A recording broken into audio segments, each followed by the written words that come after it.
Bien, amados hermanos, llegamos a la parte última de Marcos capítulo 6, donde habíamos visto la simpatía y compasión de Jesús. Lo miramos en dos partes. La parte uno, pues, comenzaba del versículo 30 hasta el versículo 45 y básicamente cubría gran parte de lo que sería la alimentación a los 4,000. Luego, ¿verdad? Cuando entramos a esta segunda parte, pues vemos dos eventos en los cuales pues vemos a Jesús teniendo compasión de la gente y también vemos que también tenía compasión acerca de sus discípulos.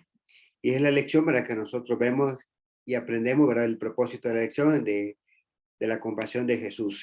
En esta ocasión, principalmente, ¿verdad? Para sus discípulos. Jesús les indica a sus discípulos, ¿verdad? Que se adelanten eh, cruzando el mar, mientras él se quedaba despidiendo a la multitud. Se iba de mover de un pueblo hacia otro y ambos pueblos pues estaban en el extremo de lo que sería, ¿verdad?, el mar.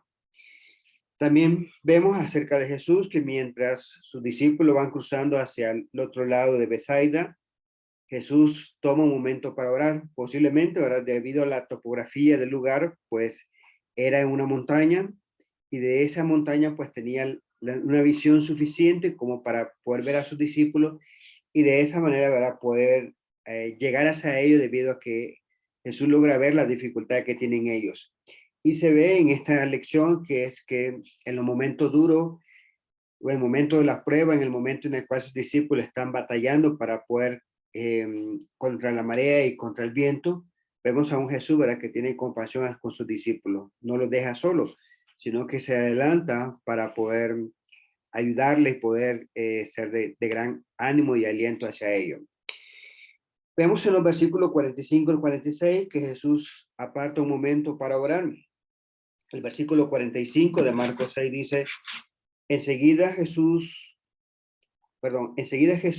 hizo que sus discípulos subieran a la barca y fueran delante de él al otro lado, a Bethsaida, mientras él se despedía de la multitud. Básicamente están en barca en un lugar, una población, y van hacia el otro lugar, hacia el otro extremo del mar, al lugar llamado Bethsaida. Jesús entonces está despidiendo a la multitud y vemos que lo hace como un buen anfitrión. Y miramos, ¿verdad?, que en los versículos anteriores Jesús, pues, al ver la multitud, dice que tiene compasión de ellos, dice que les enseñaba. Y en esa misma encuentro, en esos versículos, menciona, ¿verdad?, que también le da la alimentación a esta multitud.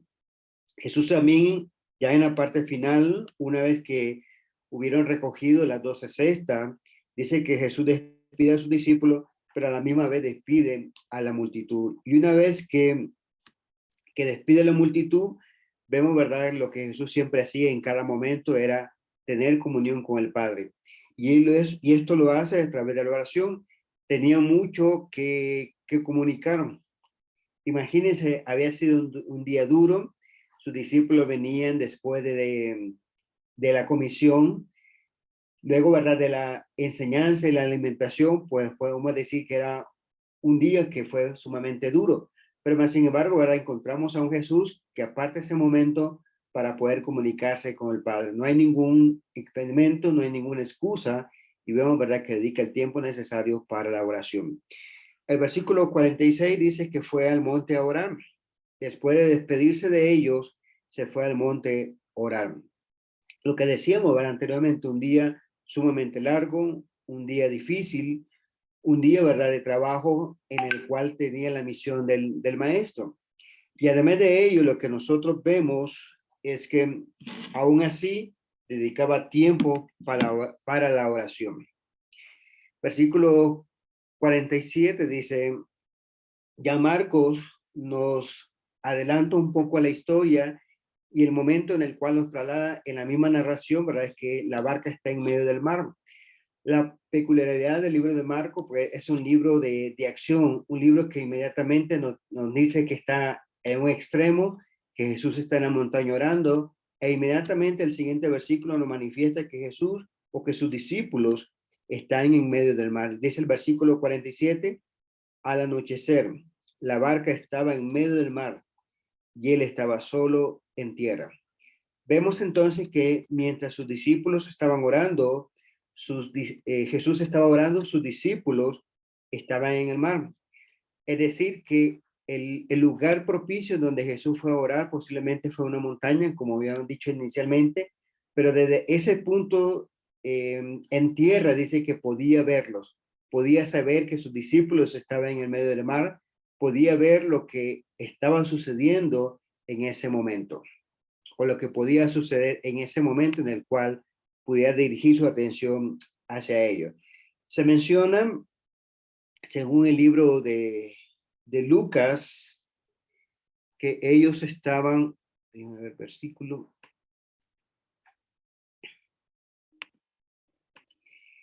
Lucas capítulo 9, el versículo 11, perdón, Lucas 9:10, perdón.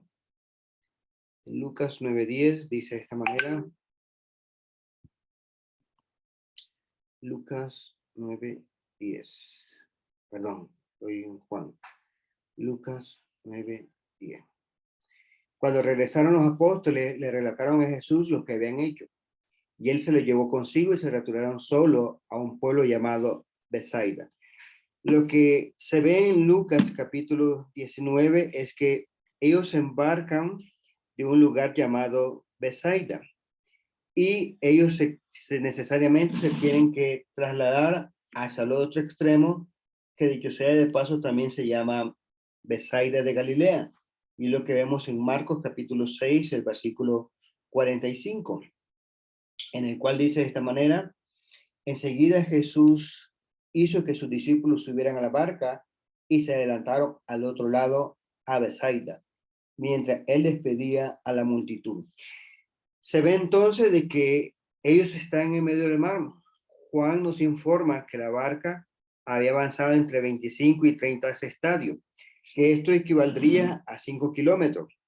Ahora, si hacemos la relación de un punto A a un punto B, si la distancia entre Besaida de Julia, perdón, punto donde sus discípulos comenzaron su viaje, lo que vemos en el versículo 45 de Marcos 6, y van hacia el otro extremo de Besaida de Galilea, pues era más o menos unos 8 kilómetros que había del punto A hasta el punto B. Entonces, lo que vemos es que sí estaban en medio del mar, en función de lo que de la información que nosotros encontramos en Marcos, perdón, en Juan. Versículo 48 dice que Jesús le vio remar con gran fatiga, y al verlos remar fatigados, porque el viento les era contrario, como a la cuarta vigilia de la noche, fue hacia ellos andando sobre el mar y quería pasarlos de lejos. Se ve entonces lo que decíamos inicialmente. Jesús pudo verlo desde el momento en el lugar donde está orando. Posiblemente, ¿verdad? Terminó de orar. Y vemos entonces que alza su mirada a sus discípulos y vemos entonces que ellos están en medio del mar. Y no solamente están en el medio del mar, sino que la información que hace Marco dice que los vio remar fatigados. Ve o se percata de la dificultad que ellos estaban enfrentando. Si vemos en Juan capítulo 6, versos 18 y 19, la información que nos dicen, por causa del fuerte viento que soplaba, el lago estaba picado. Habrían remado unos 5 o 6 kilómetros cuando vieron a que Jesús se acercaba a la barca caminando sobre el agua y se asustaron. Se ve entonces de que Juan da más información acerca de ello. Marcos únicamente, ¿verdad? Se queda en la información diciendo de que estaban remando con gran fatiga. Sin embargo, Juan nos amplía y nos da la razón por la cual los discípulos estaban remando con gran fatiga. Y es lo que se menciona en el versículo 18, dice, por causa del fuerte viento que soplaba, dice, el lago estaba picado. Estoy leyendo la nueva versión internacional. Lo que se ve entonces aquí es que cerca de la cuarta vigilia, como se menciona aquí, es decir, aproximadamente a las 3 de la madrugada, vemos entonces que los discípulos están pasando un gran apuro. Y vemos entonces que a pesar de ello, Jesús tiene cuidado de ellos. Se va hacia ellos y lo que dice el versículo dice andando sobre el mar. Lucas capítulo 24, el versículo 28 dice de esta manera. Al acercarse al pueblo a donde se dirigían, Jesús hizo como que iba más lejos, pero ellos insistieron, quédate con nosotros, que estaba atardeciendo. Ya es casi de noche, así que entró para quedarse con ellos. El versículo que leíamos en Lucas 24, lo quise relacionar con el hecho, ¿verdad?, de que Jesús va hacia sus discípulos. Pero vemos, ¿verdad?, que tiene un propósito conforme a lo que dice que quería pasarlo de lejos o quería pasarlo de largo. El hecho que se menciona aquí es que quería, o mejor dicho, quería adelantárselos a ellos para esperarlo hacia la otra orilla. Y vemos, ¿verdad?, que lo hace en este sentido para que sus discípulos, al verlo pasar, pidieran, ¿verdad?, de su ayuda, pidieran de su socorro. Y es lo que vemos también en Lucas 24, en el cual también Jesús hace, dice el versículo, hizo como que iba más lejos, es decir, deja esa, esa acción de que se quedara en su casa para que lo que vemos en el versículo 29 dice, ellos insistieron diciendo, quédate con nosotros.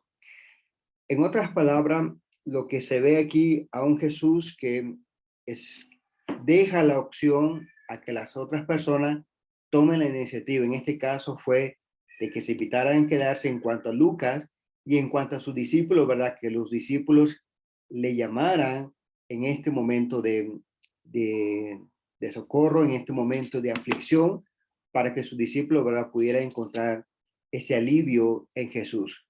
Marcos capítulo 6, el versículo 49 dice que vino a ellos andando sobre el mar. Pero cuando ellos lo vieron andando sobre el mar, pensaron que era un fantasma y se pusieron a gritar.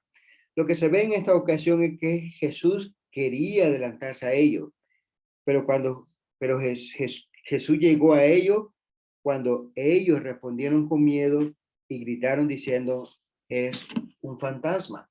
Miremos lo que dice en Marcos capítulo 6, el versículo 50.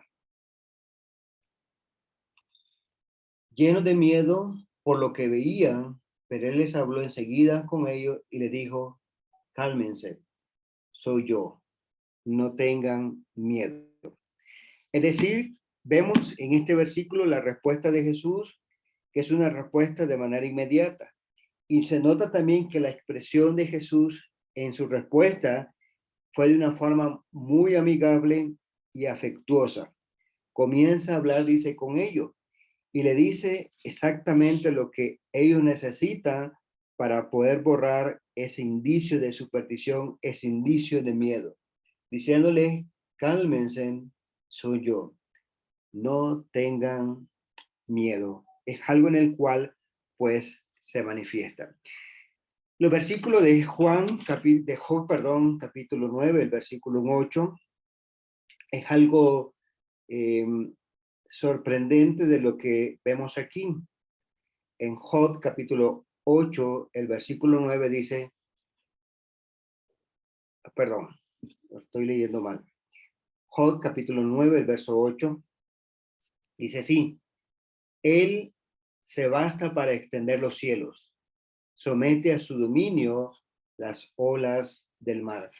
Me gusta creo que leía la nueva versión de las Américas, en el cual dice, el que solo extiende los cielos y anda sobre las olas del mar. Traigo a colación este versículo porque Job manifiesta en cuanto a Dios, dándole crédito en cuanto a su creación. Y además de ello, siendo el creador del cielo y la tierra, conoce muy bien su creación misma. De tal manera que al conocerlas, anda sobre las olas del mar. Y es lo que nosotros vemos en el versículo 49. Es algo en el cual sus discípulos pensaron que era un fantasma. Es decir, no llegaron a correlacionar el hecho de que Jesús podía hacerlo. Ya había pasado un momento, ¿verdad? En los versículos anteriores que Jesús había obrado un milagro de un desayuno para un muchacho, y en el cual dice se pudieron alimentar una multitud. Lo que se ve entonces aquí para nosotros es un milagro saber que Jesús está caminando sobre la mar o sobre el mar. Y vemos entonces que la razón la da Job. Él es el creador, sabe exactamente de su, de su creación misma, de cómo, ¿verdad?, poderla dominar. La nueva versión internacional dice que tiene dominio sobre ella. Y vemos entonces que desde el punto de vista de la física, cuando ellos comparan, ¿verdad?, la densidad del agua, pues mencionan que es 1. Pero en el caso del mar, creo que la densidad es diferente a 1, no recuerdo ahorita. Pero para nuestro caso, ¿verdad?, o para la ingeniería como tal, para poder determinar la densidad del agua, tuvo que hacerlo, ¿verdad?, de manera empírica, es decir, ponerlo con diferentes objetos para llegar a una conclusión acerca de qué densidad es la del agua. Mas, sin embargo, lo que vemos de Jesús es, conociendo y siendo creador mismo, pues tiene dominio sobre la creación misma. En Job, capítulo 38, el versículo 16, también menciona lo mismo. Job, capítulo 38, el versículo 16. ¿Has entrado hasta la fuente del mar o has andado en la profundidad del abismo? Esta pregunta mencionada en el capítulo 38 son una serie de preguntas que Jesús le hace a Job, que Dios le hace a Job. No olvidemos, ¿verdad?, que en el libro de Job, en los primeros capítulos de Job, Job le comienza a hacer una serie de reclamos a Dios diciéndole por qué, por qué lo mantenía en ese castigo. Y una serie de reclamaciones, ¿verdad?, hasta diciéndole que en su momento, ¿verdad?, fuese su juez o su libertador. Pero vemos ya en el capítulo 38 cuando se aparece a Job, Dios, y vemos, ¿verdad?, que le hace una serie de preguntas. Y la pregunta mencionada en el versículo 18 es una de las preguntas en la cual Job no puede contestar. ¿Has entrado hasta la fuente del mar? ¿O has andado en las profundidades del abismo? Es algo en el cual estaba consciente que Job no podía responder a un Dios que es creador de todo el universo, a un Dios que es creador de las cosas del cielo y la tierra y también, ¿verdad?, de los animales, a un Dios, ¿verdad?, que es creador y que a la misma vez pues tiene dominio de su creación misma. Salmo capítulo 77, el versículo 19, dice de esta manera, 77, 19. En el mar estaba tu camino y tu senda en las aguas inmensas, y no se conocieron tus huellas. El salmista menciona, ¿verdad?, lo que vemos de que Jesús hizo en el lago. Y dice, en el mar estaba tu camino. Es decir, Dios mismo había hecho camino en el mar. Y es lo que vemos en el caso de Marcos. Pudo caminar sobre el mar porque él mismo es creador. Tiene dominio sobre la creación misma. Sabe exactamente, ¿verdad?, acerca de su creación misma. Tanto Job como Salmo, ¿verdad?, manifiesta que Dios mismo puede caminar sobre aquellas cosas en las cuales el hombre pues no tiene ese dominio.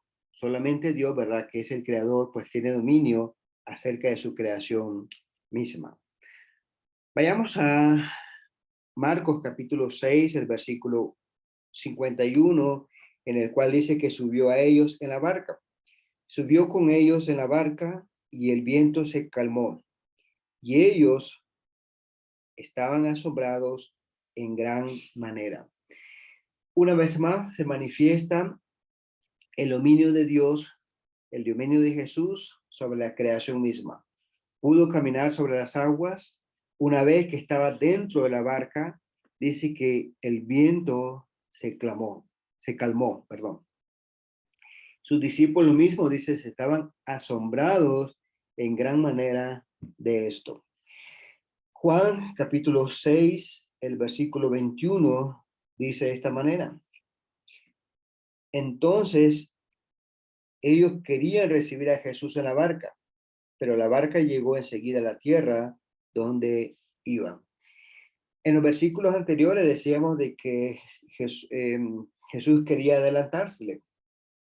Y vemos entonces en la misma narración, cuando ya Jesús quería subir, pues ya la barca estaba próxima a llegar al otro extremo del mar.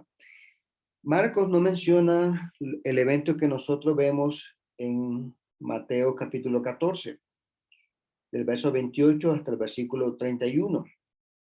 En el cual, ¿verdad? El evento que registra Mateo es acerca de la intención de Pedro y de cómo Pedro pues muestra su fe, aunque fue una fe, digámosle así, un poco débil, porque al final necesitó de Dios. Y dice el capítulo 14 de Mateo, el versículo 28, y Pedro le respondió, Señor, si eres tú, mándame que vaya a ti sobre las aguas. Ven, le dijo Jesús. Y descendiendo Pedro de la barca, caminó sobre las aguas y fue hacia Jesús.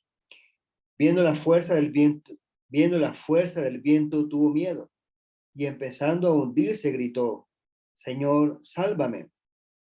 Al instante Jesús, extendiendo la mano, lo sostuvo y le dijo, hombre de poca fe, ¿por qué dudaste?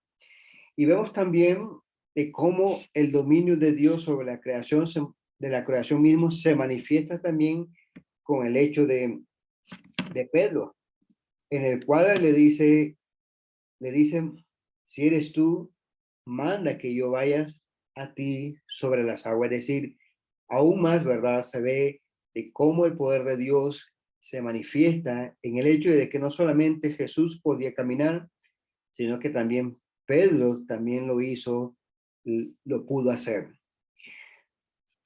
Marcos capítulo 6, el versículo 52, dice de esta manera, porque no habían entendido lo de los panes, sino que su mente estaba embotada.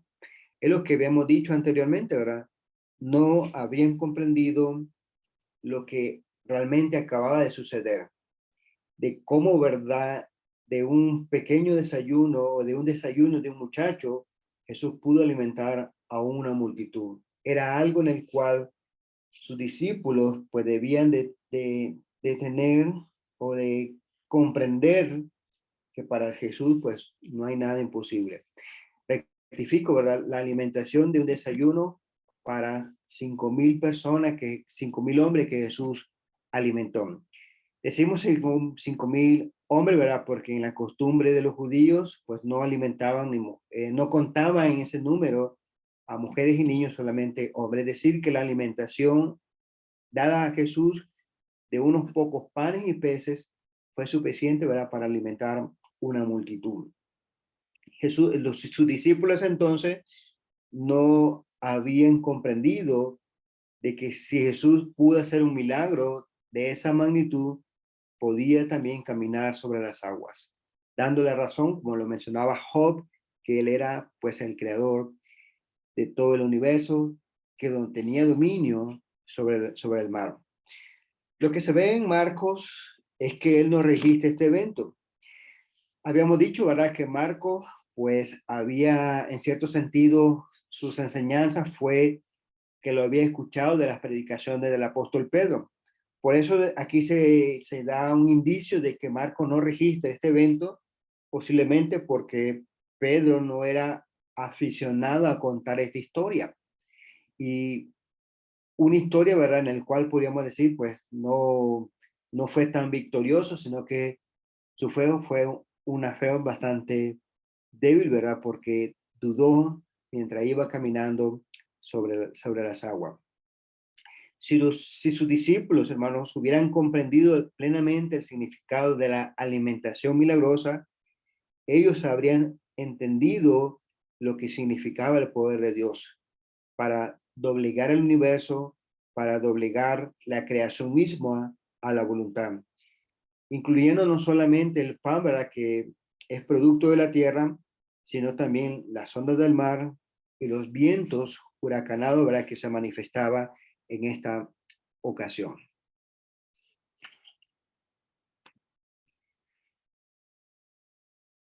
Marcos inmediatamente pues, nos traslada a otro evento. Decíamos, ¿verdad?, que Marcos es un libro bastante activo, y vemos que ahora nos traslada a un evento, ¿verdad?, en el cual Jesús está sanando de muchas maneras y lo hace, ¿verdad?, de maneras inusuales. En Marcos capítulo 53, el versículo 53 al 56, Marcos capítulo 6, del verso 53 al 56, dice así: terminada la travesía, llegaron a tierra de Genesaret y atracaron en la orilla. Cuando salieron de la barca, la gente enseguida reconoció a Jesús. Verso 55. Y recorrieron apresuradamente toda aquella región y comenzaron a traer a los enfermos sus camillas a donde oían decir que él estaba. Verso 56. Donde quiera que él entraba, en aldeas, ciudades o campos, ponían a los enfermos en las plazas y le rogaban que les permitiera tocar siquiera el borde de su manto, y todos los que tocaban quedaban curados. Marco entonces concluye el capítulo 6 con una breve sección donde se ve el poder de Dios sobre la naturaleza, donde vemos también que normalmente 5,000 personas no son alimentados con un pequeño desayuno. Normalmente los hombres no andan sobre las aguas. Normalmente los enfermos no son sanados de manera instantánea.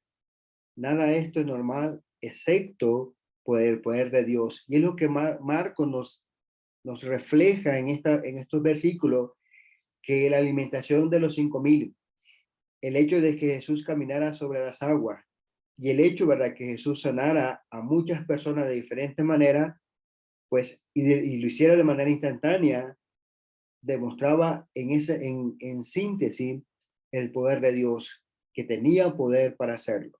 Nótese que en el versículo 56 dice que les decía que permitiese tocar el borde dice el borde de su calzado, perdón, borde de su manto. El borde de su manto. Aquí la palabra borde, ¿verdad? Viene una palabra griega, ¿verdad?, que hace referencia al borde que tenían sus túnicas. Estas bordas se esperaba, ¿verdad?, que todos los judíos usaran en el borde de su vestidura para recordarle la ley del Señor. La gente pues permitía, ¿verdad?, o les pedía que tan solamente tocaran ese borde. Muy diferente a las sanaciones milagrosas hoy en día, en el cual, ¿verdad?, pues esperan de que el sanador pues tenga fe, y la persona, ¿verdad?, cual va a ser sanada, pues también tenga fe. Son una serie de requisitos en el cual debe de hacerse estrictamente, como ellos mencionan, para que el milagro como tal pues se pueda realizar.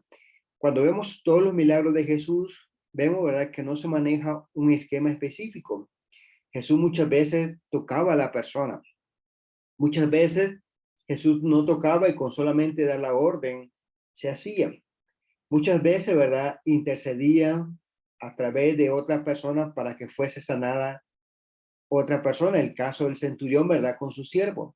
Y vemos entonces que en Jesús el esquema o la forma de obrar milagros en todas ellas fue diferente.